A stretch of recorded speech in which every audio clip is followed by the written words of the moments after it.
I've always been a fitness enthusiast, and when I moved to New York City for work, I was thrilled to discover that my apartment was just a few blocks away from Central Park. It seemed like the perfect place to continue my jogging routine after long days at the office. The park's sprawling green spaces and winding paths offered a refreshing escape from the concrete jungle that surrounded it. For the first few months, my evening jogs were uneventful and enjoyable. I'd lace up my running shoes, put on my favorite playlist, and hit the park around 6 p.m. The familiar sights and sounds of Central Park became a comforting ritual. The gentle rustle of leaves, the distant chatter of other park-goers, and the occasional honk of a taxi horn, reminding me that I was still in the heart of the city. It was mid-autumn when I first noticed him. The days were getting shorter and the park was less crowded as the temperature dropped. I was on my usual route, circling the Jacqueline Kennedy Onassis Reservoir, when I caught a glimpse of a man who seemed to be matching my pace from across the water. At first, I didn't think much of it. After all, many people used the reservoir track for their workouts. The next day, I spotted him again. This time, he was on the same side of the reservoir as me, about 100 yards behind. He was tall and lean, wearing dark clothing that made him blend into the deepening shadows of the evening. I picked up my pace slightly, and to my unease, he did too. Over the next week, I began to see him more frequently. He was always there, keeping his distance but never losing sight of me. I tried to rationalize it. Maybe he just had a similar schedule, or perhaps he was training for a marathon and needed to maintain a specific pace. But as the days went by, the coincidences seemed less and less likely. I started to vary my route, sometimes taking the paths through the ramble or looping around the great lawn. No matter where I went, he appeared, like a shadow that couldn't be shaken. I began to notice details about him. His dark hair, the way he always wore long-sleeved shirts even on warmer days, and how he never seemed to look directly at me, but was always aware of my movements. My once peaceful jogs became a source of anxiety. I found myself constantly looking over my shoulder, my heart racing not just from exertion but from fear. I considered changing my jogging time, but my work schedule made it difficult to go any earlier, and the idea of running in Central Park after dark was even more unsettling. I tried to tell myself that I was overreacting. New York is a big city, and Central Park is a popular spot for runners. It could all be a series of coincidences, right? But the nagging feeling in my gut told me otherwise. This man's presence felt deliberate, calculated, and increasingly menacing. One evening, about 3 weeks after I first noticed him, I decided to confront my fears. I planned to stop and tie my shoelace, giving him a chance to pass me. Maybe if I got a closer look at him, I could put my mind at ease, or at least have a better description to give to the authorities if needed. As I bent down to fiddle with my laces near Bethesda Fountain, I kept an eye out for him. Sure enough, he appeared on the path, maintaining his usual distance. But when he saw me stopped, something changed. He slowed his pace and seemed to hesitate. For a brief moment, our eyes met, and I felt a chill run down my spine. There was something in his gaze that felt predatory, calculating. He quickly averted his eyes and picked up his pace, passing by me without a word. That encounter left me shaken. Any doubts I had about his intentions evaporated. This man was following me, and I needed to do something about it. The next day, instead of going for my usual run, I went to the local police precinct to file a report. The officer I spoke to was sympathetic, but explained that without any direct threat or contact, there wasn't much they could do. They advised me to change my routine, stay aware of my surroundings, and call immediately if the man ever approached me. Feeling frustrated and vulnerable, I decided to take matters into my own hands. I researched self-defense classes and signed up for one that specialized in situational awareness and escape techniques. I also invested in a personal alarm and a runner's pepper spray, hoping I'd never have to use either.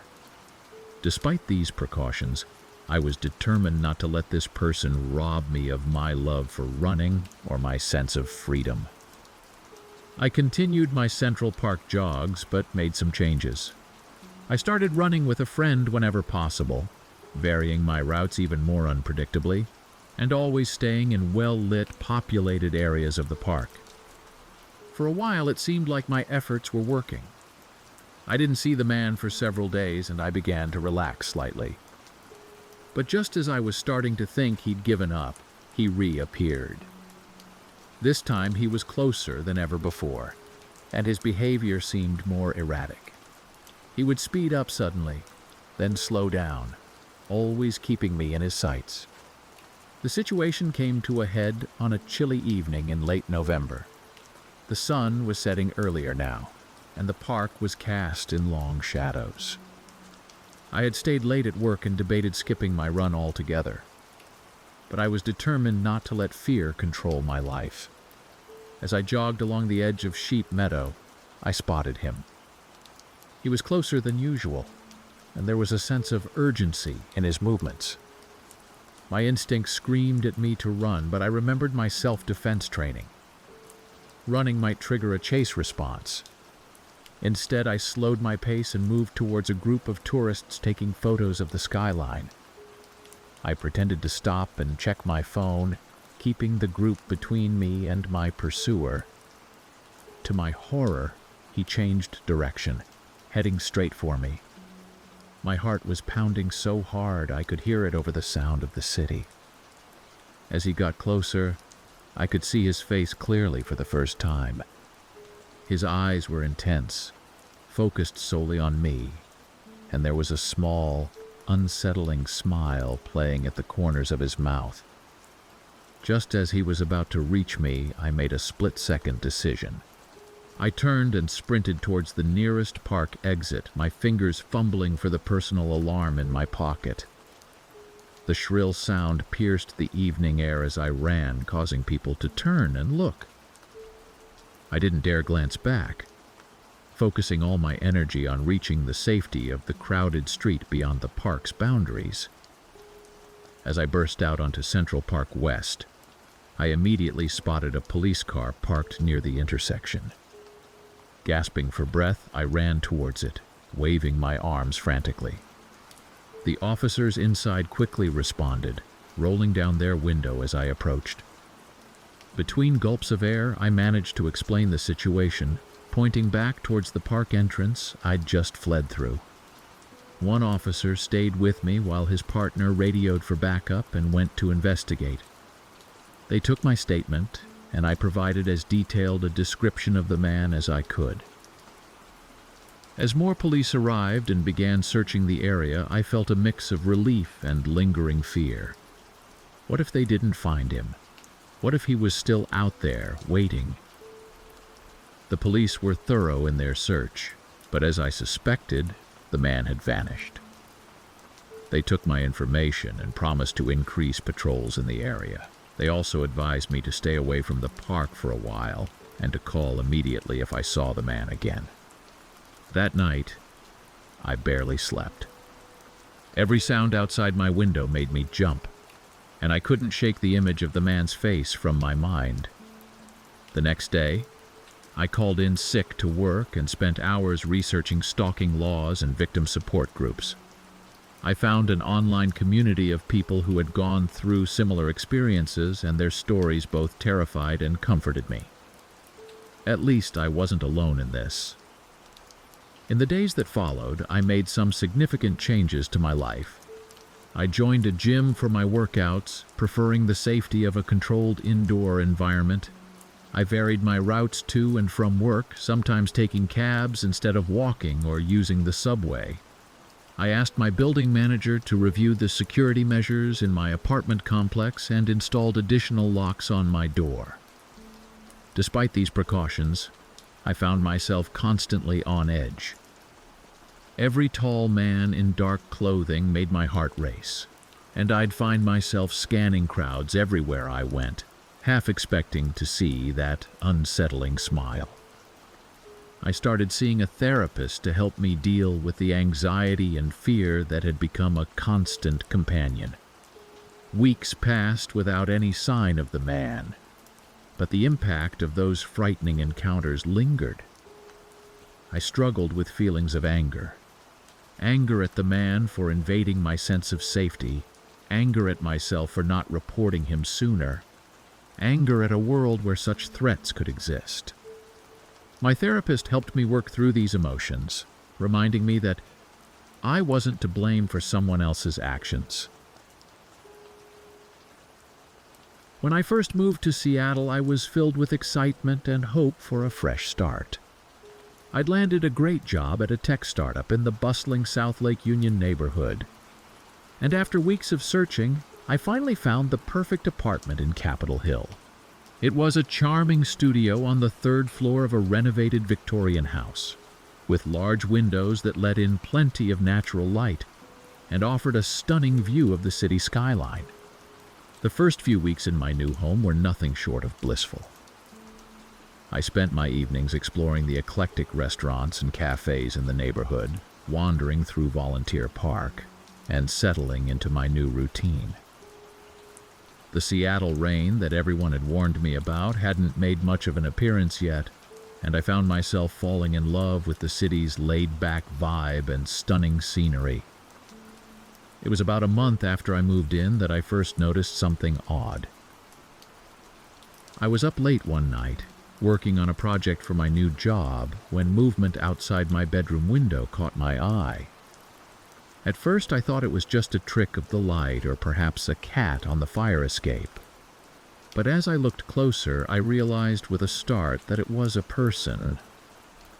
A shadowy figure standing on the sidewalk below, looking up at my window. I froze, my heart pounding in my chest. The figure remained motionless, barely visible in the dim glow of the street light. After what felt like an eternity, but was probably only a few minutes, they turned and walked away, disappearing into the darkness. I tried to rationalize what I'd seen. Maybe it was just someone waiting for a ride or taking a late-night stroll.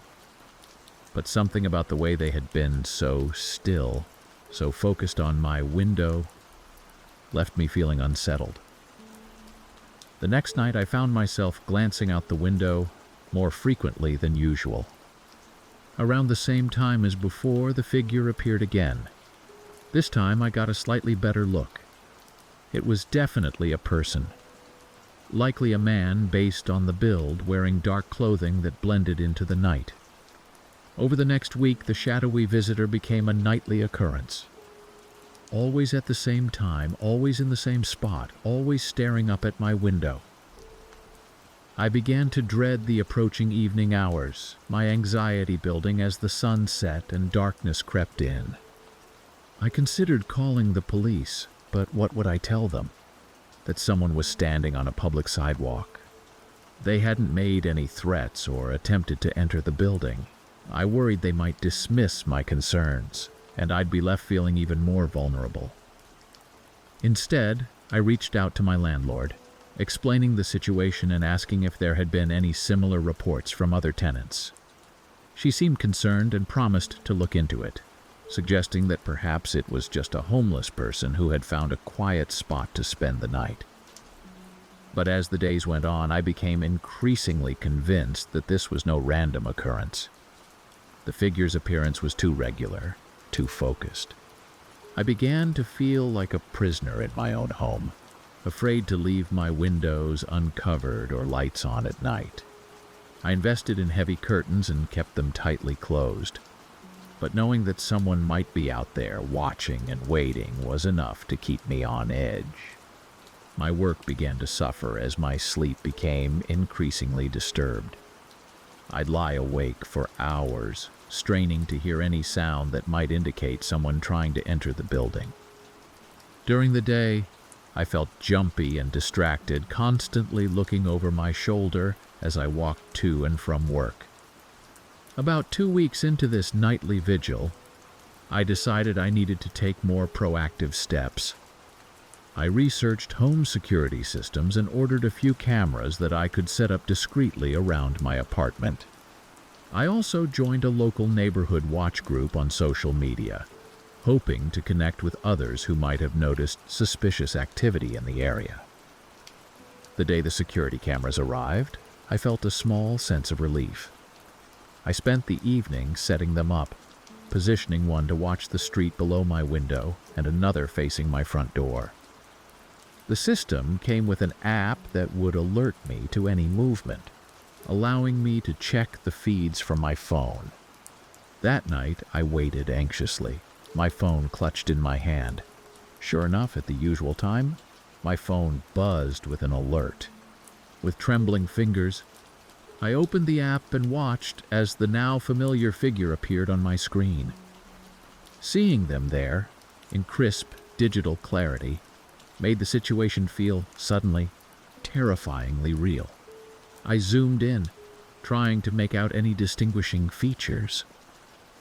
The figure was indeed a man, tall and lean, with shaggy hair that fell across his face. He wore a dark jacket and jeans, nondescript clothing that wouldn't stand out in a crowd. As I watched, he stood completely still for nearly an hour, his gaze fixed on my window before finally turning and walking away. Armed with this evidence, I decided it was time to involve the authorities.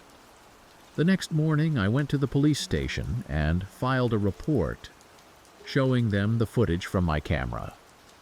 The officer I spoke to took my concerns seriously, noting the pattern of behavior and the duration of time the man spent watching my apartment.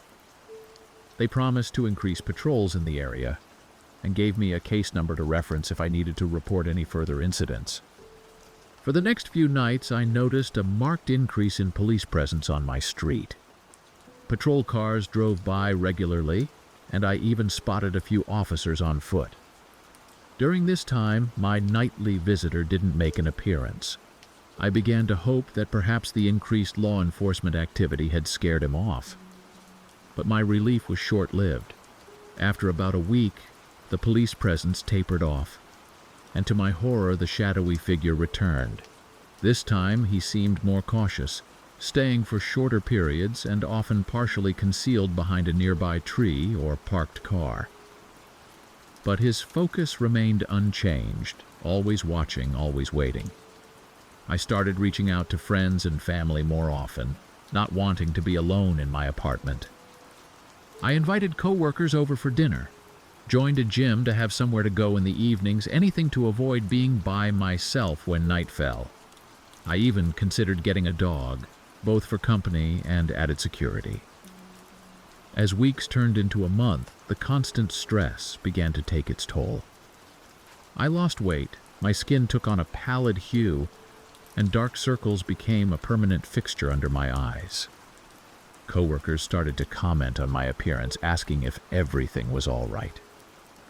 I brushed off their concerns, not wanting to seem paranoid or unstable. One night, about 6 weeks into this ordeal, I made a decision. I couldn't live like this anymore, jumping at shadows and afraid in my own home. I needed to confront this situation head-on. I called my best friend from college, who lived a few hours away in Portland, and asked her to come stay with me for a few days. Having someone else there would give me the courage I needed to face my stalker. My friend arrived on a Friday evening, full of concern and determined to help. I filled her in on everything that had been happening, showing her the camera footage and explaining the nightly routine. She was appropriately horrified and immediately suggested we call the police again. But I had a different plan in mind. The next night, we waited together in my darkened apartment, watching the security feed on my laptop. Right on schedule, the man appeared. My friend gasped softly, finally understanding the full gravity of what I'd been experiencing. We watched as he took up his usual position, staring up at my window. Taking a deep breath, I stood up and walked to the window. My friend whispered urgently, asking what I was doing, but I was too focused to reply. With shaking hands, I pulled back the curtain just enough to make eye contact with the man on the street below. For a moment, time seemed to stand still. I could see him clearly now. His pale face, his wide eyes, the slight parting of his lips in surprise at seeing me looking back at him. Then suddenly he turned and ran, disappearing down the street faster than I'd ever seen him move before. My friend and I stood in stunned silence for a few minutes, processing what had just happened. Then, moving on autopilot, I called the police to report the incident. They arrived quickly, taking our statements and once again promising to increase patrols in the area. That night was the last time I saw the shadowy figure outside my window. Whether it was the shock of being seen, the realization that I was actively watching for him, or perhaps the renewed police presence, he never returned. In the days and weeks that followed, I remained vigilant, but slowly began to relax. I kept the security cameras in place and maintained my new habit of checking them regularly. I also decided to stay in touch with my neighbors, fostering a sense of community that made me feel safer and more connected to my surroundings. The experience left a lasting impact on me. While I eventually regained my sense of security, I never forgot the feeling of vulnerability that came with being watched. It made me more aware of my surroundings, more appreciative of my safety, and more empathetic to others who might be going through similar situations. Looking back, I'm grateful for the support of my friends, the responsiveness of the local police, and my own resilience in facing this challenge. While I wouldn't wish this experience on anyone, it taught me valuable lessons about trust, intuition, and the importance of community. Seattle is still my home, and despite everything, I've grown to love it even more. Not in spite of what happened, but because of how it showed me my own strength and the kindness of those around me. Living in New York City had always been my dream, and when I finally landed a job at a marketing firm in Manhattan, I was over the moon. The energy of the city, the diverse neighborhoods, and the endless opportunities for adventure were everything I'd hoped for. But little did I know that my daily commute on the subway would turn into a nightmare that would change my life forever. I found a small but cozy apartment in Astoria, Queens. It was a bit of a trek to my office near Union Square, but the affordable rent and the charming neighborhood made it worth it. Plus, I loved the idea of experiencing the quintessential New York commute, rubbing shoulders with millions of other New Yorkers as we all rushed to our destinations. For the first few months, my commute was uneventful. I'd take the N train from Astoria Ditmars Boulevard station to 34th Street Herald Square, then transfer to the 6th train to get to Union Square. It was crowded, sometimes delayed, and often too hot or too cold, but it was exactly the New York experience I'd signed up for. It was on a Tuesday morning in early fall when I first noticed him. I was running a bit late and had to squeeze onto a packed N train. As I stood holding onto a pole, I caught a glimpse of a man a few feet away. There was nothing particularly remarkable about him. Average height, brown hair, wearing a nondescript gray suit. But something about the intensity of his gaze made me uncomfortable. I brushed it off, assuming he was just another commuter zoning out during the morning rush. The next day, I saw him again. This time, we were on the same 6 train heading downtown. He was sitting while I stood, and I could feel his eyes on me for the entire ride.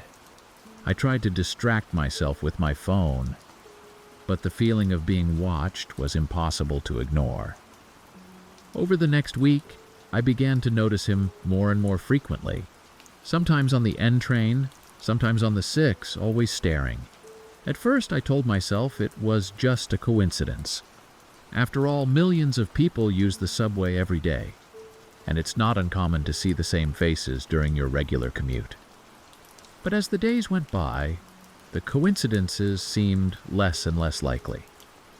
No matter what time I left for work, whether I was early, late, or right on schedule, he was always there.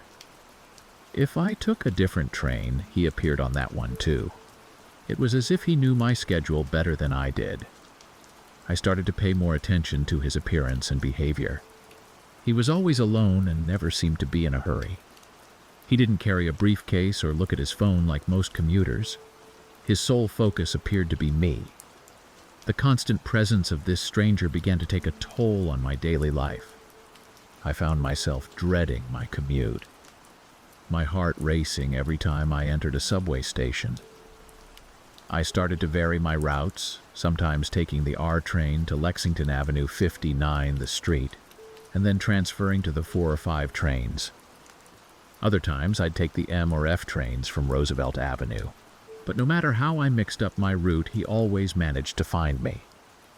I confided in a coworker, Sarah, about what was happening. She listened sympathetically and suggested I report it to the police. But I hesitated.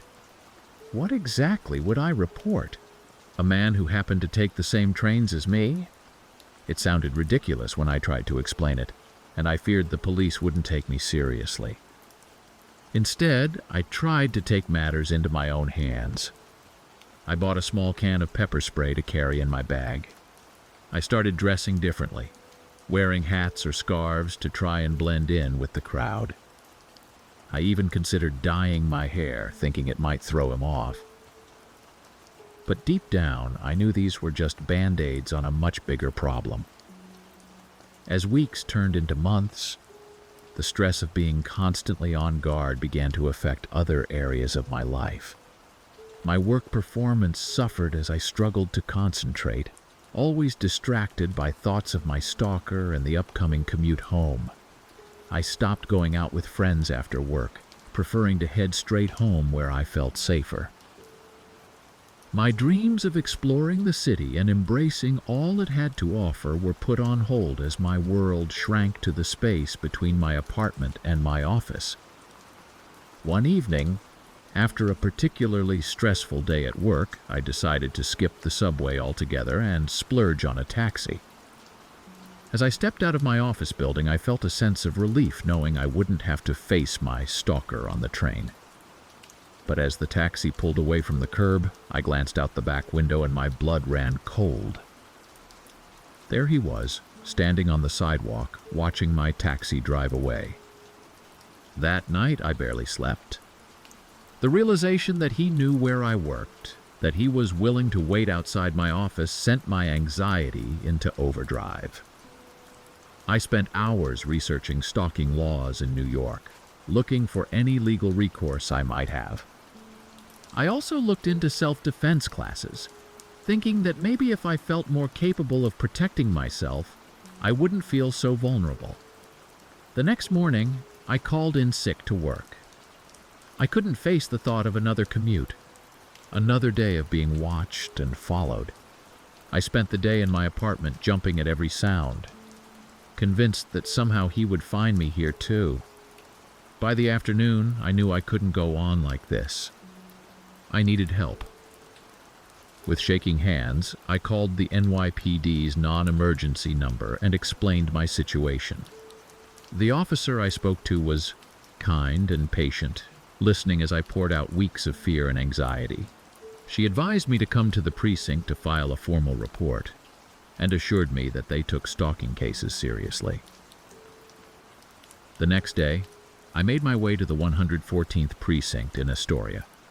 I felt exposed and vulnerable on the short walk from my apartment, constantly looking over my shoulder. At the precinct, I was interviewed by a detective who specialized in stalking cases.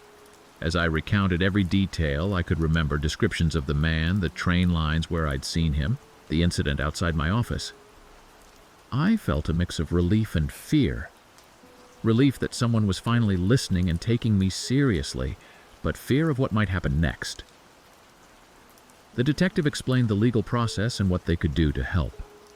They would increase patrols in the areas where I'd encountered the stalker and advised me to keep a detailed log of any future incidents.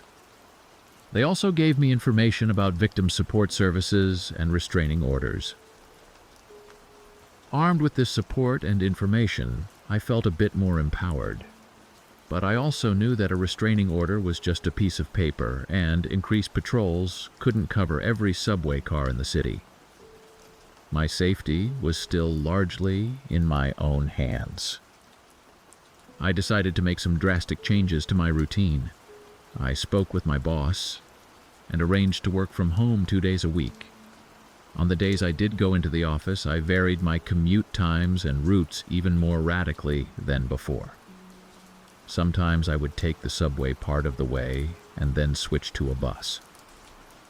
Other times, I'd walk several blocks out of my way to catch a different train line entirely. I also started taking a self-defense class in the evenings. The physical activity helped with my stress, and the skills I was learning made me feel more confident. I made friends with some of my classmates, and for the first time in months, I felt like I was reclaiming some control over my life. Despite these precautions, I still saw him occasionally. He seemed to have an uncanny ability to predict where I would be, even with my erratic new schedule. But now, instead of freezing in fear, I had a plan. I would immediately move to a crowded area, take out my phone to document the encounter, and if necessary, call the police. About a month after I filed the police report, I had my closest encounter yet. I was taking the F train home, standing near the doors when he got on at 23rd Street Station. He stood directly across from me, closer than he'd ever been before. I could see every detail of his face, the slight stubble on his chin, the faded scar above his left eyebrow, the way his eyes never left my face. My heart was pounding so hard I was sure everyone on the train could hear it. But I remembered my self-defense training. I stood up straighter, made direct eye contact with him, and loudly asked him why he was following me. The other passengers turned to look, suddenly aware of the tension between us. For a moment, he seemed taken aback. Then, without a word, he turned and pushed his way off the train just as the doors were closing. As the train pulled away, I saw him standing on the platform, still watching me through the window. Shaken but proud of myself for confronting him, I immediately called the police to report the incident. They met me at the next station and took my statement. This time, with so many witnesses and my clear description of him, they had more to go on. Over the next few weeks, I didn't see him at all. The police increased their presence in the subway stations I used most frequently, and I started to feel a cautious sense of hope. Maybe he had finally given up, realizing I wasn't an easy target anymore.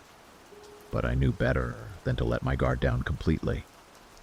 I continued my new routines, stayed vigilant, and kept in close contact with the detective handling my case.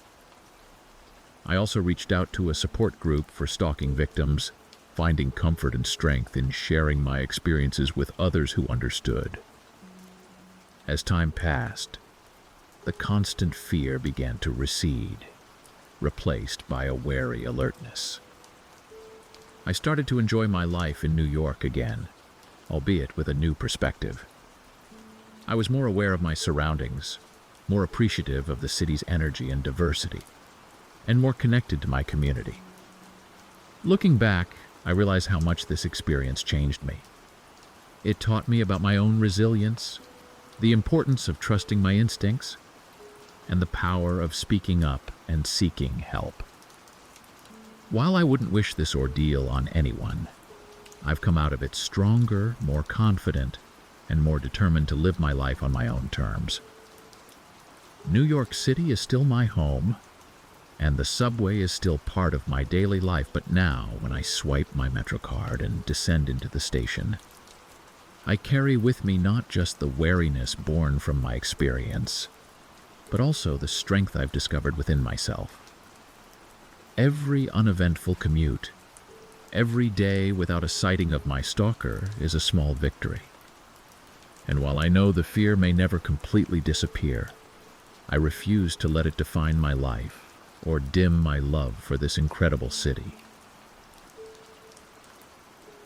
Thank you for watching. If you found these stories gripping, don't forget to subscribe for more spine-tingling content. For another hair-raising tale, check out our suggested video. And if you're hungry for more eerie encounters, dive into our playlist featuring similar chilling narratives.